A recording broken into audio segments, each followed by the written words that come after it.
Bonjour et bienvenue à vous sur cette formation.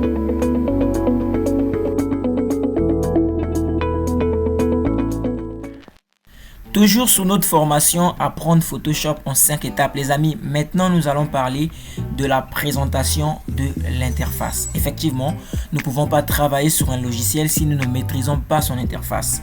Raison pour laquelle aujourd'hui, nous allons parler de cela. Donc, ici en haut, nous avons ce qu'on appelle par la barre des menus. C'est la barre qui va nous faire, qui va simplement nous ramener à différents menus des éléments qui sont dans Photoshop. Donc simplement cette barre dessus, là, c'est la barre des menus. Après la barre des menus, tout juste en dessous, nous avons la barre des options. Pourquoi on l'appelle par la barre des options? Ce sont simplement les options liées à chaque outil ici à notre gauche. Chaque outil, essayer de présenter ces options là-dessus.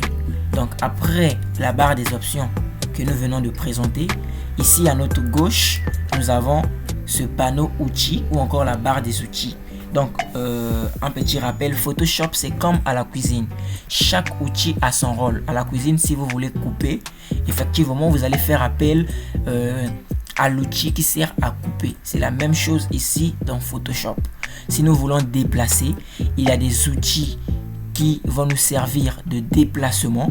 Si nous voulons insérer les formes, il y a des outils qui vont nous servir pour insérer les formes. Donc je rappelle, on ne peut pas déplacer avec les outils insérer les formes ou encore créer les textes. On ne peut pas créer les textes avec les outils déplacement. C'est un principe qu'il faut vraiment maîtriser au niveau du logiciel Photoshop. Que chaque outil ici à gauche a son rôle. Et il faut maîtriser la majorité des rôles de ces outils-là pour travailler facilement dans Photoshop. Et après le panneau outils ou encore la barre outils, ici nous avons notre espace de travail. Donc lorsque nous allons travailler, c'est sur cet espace là que nous allons travailler, raison pour laquelle il est appelé espace de travail.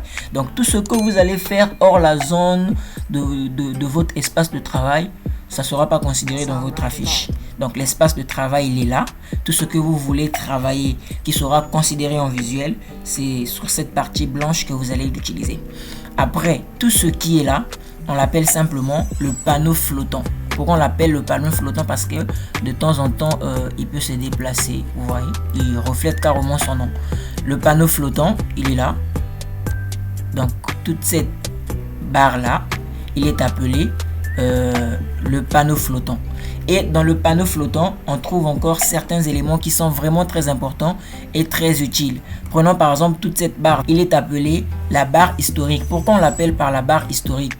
Il prend carrément le nom du premier panneau qui est là, qui est connu par le panneau historique. Et là, nous avons certaines options avancées que nous allons voir prochainement.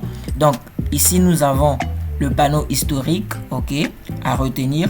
Et là, pour vous, pour certains, vous allez voir, des fois, il y a des panneaux qu'on va commencer à ajouter. Ne vous en faites pas si c'est pas pareil. Pour certains, vous allez voir, vous avez des couleurs, ainsi de suite. Donc, les amis, c'était ça, le cours sur la présentation de l'interface de Photoshop. J'espère encore que ce cours vous a plu. En tout cas, ne cédez pas maintenant. Continuez encore progressivement à suivre cette formation sur Apprendre Photoshop en 5 étapes.